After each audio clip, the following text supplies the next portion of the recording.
Ladies and gentlemen, Good evening. Are you ready? Okay, here we go. You're listening to the Deal Room Podcast. Join us as we bring you the inside scoop on business sales and acquisitions. Get across trends in the area and hear the industry's best recount their real-life tips, traps, and experiences. Now, here's your host, Joanna Oakey. Hi, it's Joanna Oakey here and welcome back to the Deal Room Podcast, a podcast proudly brought to you by our commercial legal practice, Aspect Legal. Now, in this episode, I team up with special guest Carl Burroughs, a serial entrepreneur with more than 20 years of experience in the dental industry. This episode is a must for buyers and sellers in the health and dental sectors alike. This captivating conversation showcases Carl's expertise and passion for the dental sector, and it provides insights that will leave you inspired and eager for more. Fasten your seatbelts, get ready for an insightful episode with Carl. Carl, welcome along to the Deal Room Podcast. Thank you very much for having me again, Joanna. It's an absolute pleasure to see you. It's always a pleasure to have you on the show, Carl. It's always a pleasure to have you on the show. Okay, so today we're talking about earnouts in dental practice sales, and you have so many examples and so much insight into this industry, I think. So I'm looking forward to digging into this, but I think it'd be really useful for our listeners who haven't heard the other episodes that we have recorded together, to give them a little bit of insight into your background. You know, your involvement in the dental industry is so varied. I just think it's really useful if you give us just a really quick snapshot. I'll make it snappy. I'll make it snappy. Yeah. Been in dentistry for 22 years. Fell into it by accident and got involved in marketing. Still involved in marketing. That's been the mainstay, and that's kind of opened the doors to everything else. Started a dental corporation 16 years ago. That was called Dental Partners, now renamed Maven. And today, not only do I do the marketing, but I head up a Ray White franchise that is dedicated to the sale of dental practices. Absolutely fabulous. Wonderful. Well, look, today we're talking particularly about earnouts in dental practice sales. And, you know, I find earnouts are one of those areas that are completely not understood by dental practice owners as they gear into sale. You know, they meet a pool of buyers and then they get concerned when one of the offers, or indeed perhaps all of the offers, contain earnouts within them. So I thought it'd be good if today we talked a little bit about them. We normalised them from the perspective of, you know, so our sellers understand that they can be a normal part of a sale, but also some tips and tricks along the way. So what is it that I mean, I'll start out by a comment. I think one of the things from my perspective, and I'd love to hear your perspective, one of the things from my perspective is sellers shouldn't be concerned about the concept of earnouts as a whole. If you're striking earnouts out entirely from what you're prepared to accept in a deal, you're going to be cutting out a huge part of the potential buyer pool. What's your thoughts on that, Carl? Absolutely. And the concept of an earnout is absolutely fair and rational. If you've agreed that you're going to be hanging around for 2 years, 3 years or more, then having a contractual and financial element to that is very fair and reasonable. The caveat depends who you're dealing with. So it's you've picked a very interesting topic, because there very much is the good, the bad, and the ugly with this particular, and I'm sure you've seen many of these transactions as well. The actual concept, very fair and reasonable. I think the bottom line is who's on the other side and who you're dealing with. And let's, in that sense, then perhaps it makes sense to to break these into two, let's talk about selling to a corporate and then selling to a private buyer. So let's maybe separate those two out. Let's start first with selling to a private buyer. What are some of the things? Actually, before we do that, what are some of the differences that you see in that buyer pool in the way that a private buyer will behave when they're thinking about an earnout versus a corporate? So the earnout is probably less prevalent with private sales. I think the buyer may not necessarily be aware of them. Often they're not quite so ruthless in their negotiations, so it's often a softer transaction. And I'm not necessarily saying that they shouldn't, but I don't see too many where the conditions are onerous. And sometimes it's a relatively modest figure involved as well. And I haven't seen too many of them go bad over the years. I've certainly seen a couple that have gone bad, where the seller has missed out because they haven't got the additional payment at the end of the earnout period. But it's not widespread in my experience. I think most of those transactions go quite well. Well, then on the flip side, corporate buyers, what's the, what's your experience? What are you seeing there? Yeah, well, that's a complete mixed bag. And before we go and talk about maybe some of the disasters in corporate dentistry, there's been plenty that haven't been. So there's been some good transactions where there's been an earnout period. Dental Corporation, who started at the same time we started Dental Partners, very much had that model. And most of those transactions went in the favour of the seller. And in fact, quite a number of those dentists were given the opportunity to sign up for another earnout, even though they'd been fully paid. At the end of that period of time, they were given another bonus if they stayed another 2 years or 3 years. So most of those people ended up with a very good transaction. Since then, there's been a number of other corporates that have been formed. Some of them have claimed a virtual equity situation, which is almost like an earnout in effect, where you've got a delayed payment.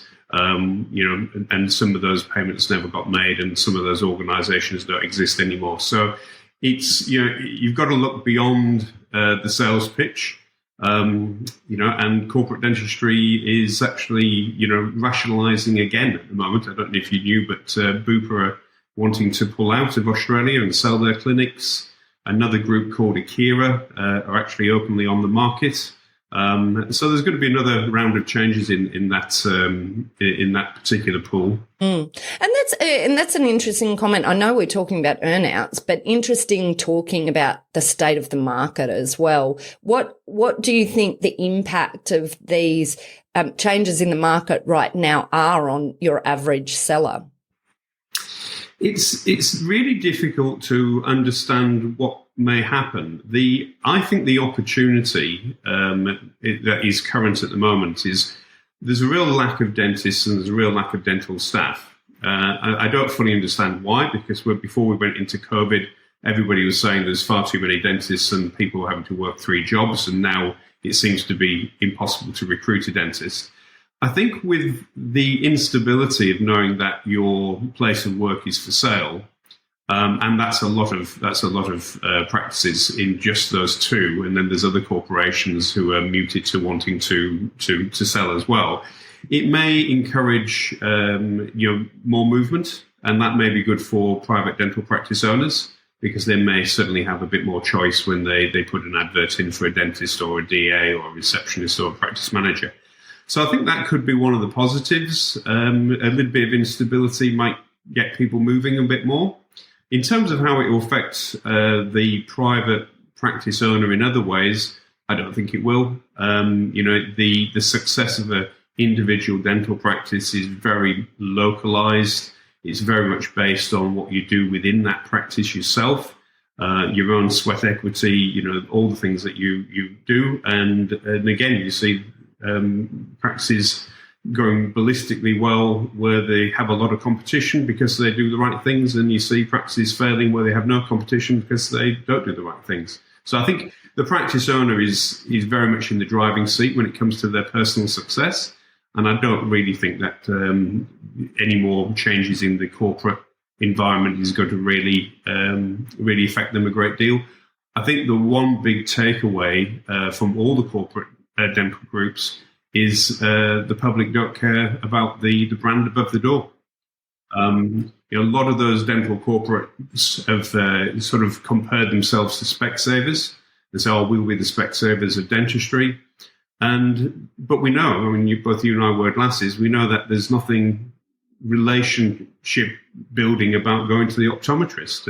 Machine does most of the work. It's not scary, but we do care about who does our dentistry. So I think that branding is far less important than the corporates realised. It's a fascinating comment. Yeah, it really is. And interesting to talk about what's happening in the market. But of course, we're talking about earnouts. I shouldn't forget this. We must come back to earnouts. So maybe let's give some tips and tricks to our listeners. And I do think that first one to reiterate is, and do you know, we haven't even talked about what earnouts are. So for anyone who is listening and who doesn't know what we're talking about when we're talking about an earnout, what we're talking about here is a component of the sale price that is paid at a period of time, usually 12 months, 2 years or 3 years after completion of the sale, but where that post-completion payment is based on the performance of the practice when it's in the hands of the buyer or the new owner. And you know, the reasons for a buy, and Carl, you said right in the beginning, there's many rational reasons for buyers to want a component of the purchase price being an earnout, and that really is because there is this risk in taking over a business like a dental practice, that the value that they're buying, which is, you know, staffing, but also the client base, you know, the patients, won't last post transition. So it's a, you know, a way of sharing risk, I guess, between the buyer and the seller. Absolutely, and particularly in the current marketplace where it's very, very hard to recruit dentists. So if you're selling your practice and you've said to the buyer that you will be there for the next 3 years, then, as I say, it's very reasonable to have a financial component to that, so you don't walk out the door the day after.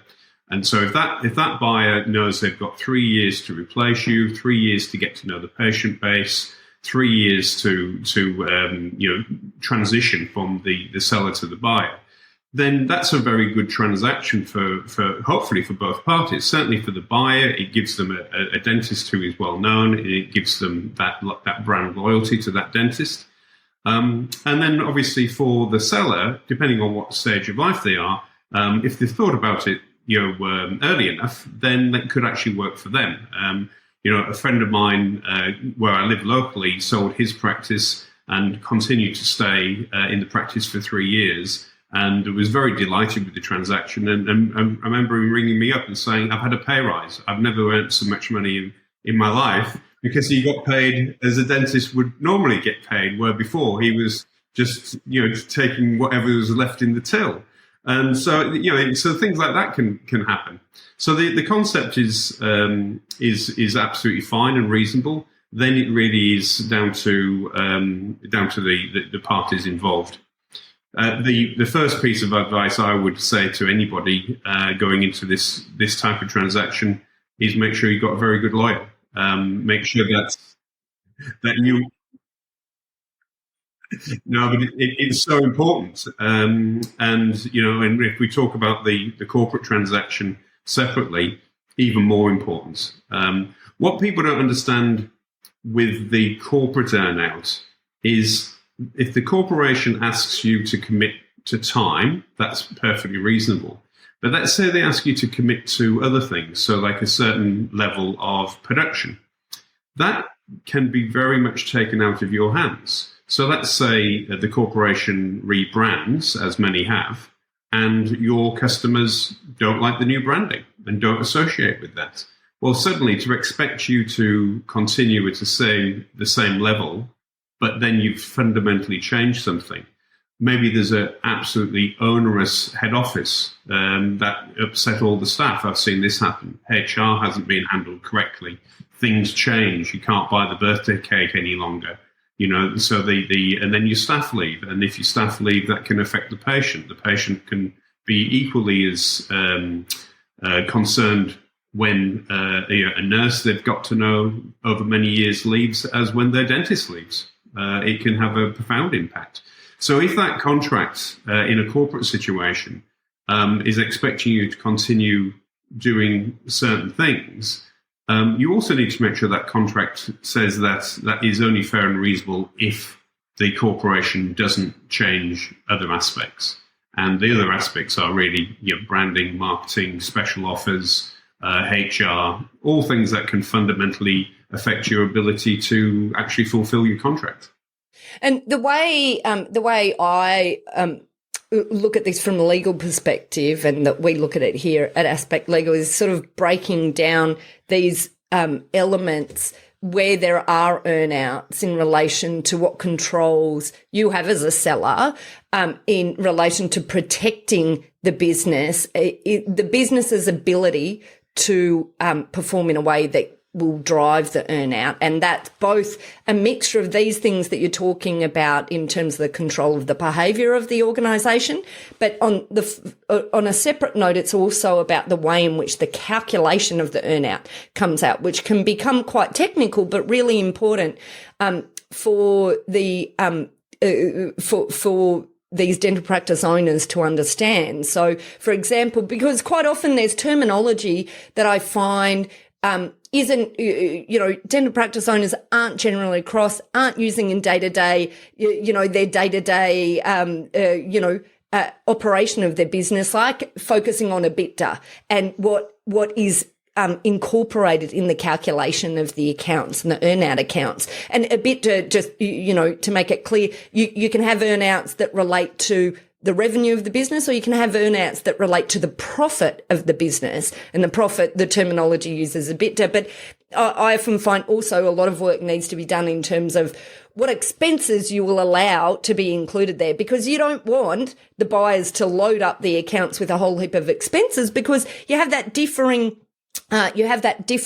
perspective of a seller who's in an earnout versus a buyer. The buyer is wanting to invest in growth in the business, because their ultimate requirement of an acquisition is to grow it. But in order to do that, they often have to invest. Whereas when you're a seller, you don't really care about that investment in growth. You just want, the profit to be maximised to hit your target. So I think it's those sorts of things, getting your head around those sorts of things as well.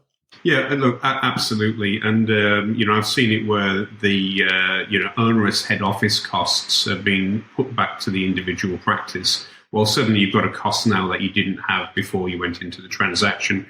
And usually the way the contracts are structured, there's really very little you can do about that other than argue. And then that doesn't create for a great working relationship. So you're already on a slippery slope. I think with the private sale, it's far safer than with some of the corporations. The other caveat is maybe you're happy with the amount that you've got without the earnout as well. So sometimes the corporations are paying a premium for a practice, and I've seen that before, where the initial payment is probably the same as you'd have got from a private buyer. So then your risk factor is minimised, and then it's just more down to disappointment if you don't get the second payment. Yeah, really good point. Yeah, it is a good point as well, and it's a good point in relation to the way in which the structure is set up for the component. What percentage are you getting as the upfront versus what percentage sits in that earnout? And indeed, what are your own restrictions? Are they required to continue to be involved in the practice as a dentist for a particular period of time? Because I know quite often in these sort of situations, business owners, once they've sold, they, it's hard for them to keep mentally connected to the business, particularly under new ownership. Yes, and with things that maybe they weren't required to do. Some of the corporations can put a huge amount of admin back into the practice that wasn't there before, and that can become highly frustrating, just doing reports and pushing paper all the time. So culturally, you've got to be careful that you're moving into. Sounds like we're having a go at the corporates. They're not all bad, but there's certainly better ones and worse ones within that sector. But I guess the point is about just surrounding yourself by people who understand the differences between the good and the bad, the people who understand the differences. And also understanding your own, as a seller, your own motivation and maybe pondering on that somewhat as well. If the sale is purely driven by greed and getting the very best price, well, you've probably got to understand that comes with some risk as well. If the sale is driven by getting a good price but making sure that your patients are being treated the way that you've treated them for the last 20 or 30 years, then that's probably going to point you more into a private sale. It's probably going to be a happier transaction that you feel good about. Yeah. Yeah. Look, brilliant points. And I'm sure this will be a very valuable snapshot into this area of what to think about as a dental practice owner, moving into thinking about the exit of your practice. Carl, for all of our listeners who are interested in finding out more about how they get themselves ready for sale and get themselves to the market, how do they contact you? But they can contact me by email, and which is just simply carl.burroughs@raywhite.com, on my mobile, which is 0416 190 000. What I would say is start early. If you're thinking that you may want to either sell your practice or retire in 3, 4, 5 years, start today, because the longer you have to plan, the longer you have to work out your strategy, the better transaction you will get. So even if you think it's down the track, when it's a rush and when it's done in a hurry, generally the transaction doesn't go as well. Absolutely love it. Really wise words, Carl. And of course, we will put all of those links in the show notes. So if you're running along the beach right now listening to this, half your luck. If you're in the commute to work, don't worry, you'll get there soon, I'm sure. But you'll be able to access all of this in the show notes. So don't have a crash on the way. Carl, fabulous. As always, absolutely fabulous to have you on the podcast. Thank you for being a guest of the Deal Room podcast. Thank you for having me. Well, that's it for this episode of the Deal Room podcast. We hope you're now primed for your next deal with these pointers and have enjoyed these fascinating insights. Now, if you'd like more information about this topic, then head over to our website at thedealroompodcast.com, where you'll be able to download a transcript of this episode, as well as access any contact details and any other additional information we referred to in today's podcast. Now, if you'd like to get in contact with our guests today and the services they offer, you can go ahead and check out our show notes for a link right through to them and their details. You can also book in directly with our legal eagles at Aspect Legal if you'd like to soundboard your next steps, discuss a legal question, or find out more how we can assist, whether that's with buying or selling a business, or perhaps somewhere in between. Now, don't forget to subscribe to the Deal Room podcast on your favourite podcast player to get notifications whenever a new episode is out. We'd also love to hear your feedback, so please leave us a review and rating if you're already one of our subscribers, or even if you're listening to this podcast for the very first time. Every review helps our team produce valuable content for you. Well, thanks again for listening in. You've been listening to Joanna Oakey and the Deal Room podcast, a podcast proudly brought to you by our commercial legal practice, Aspect Legal. See you next time.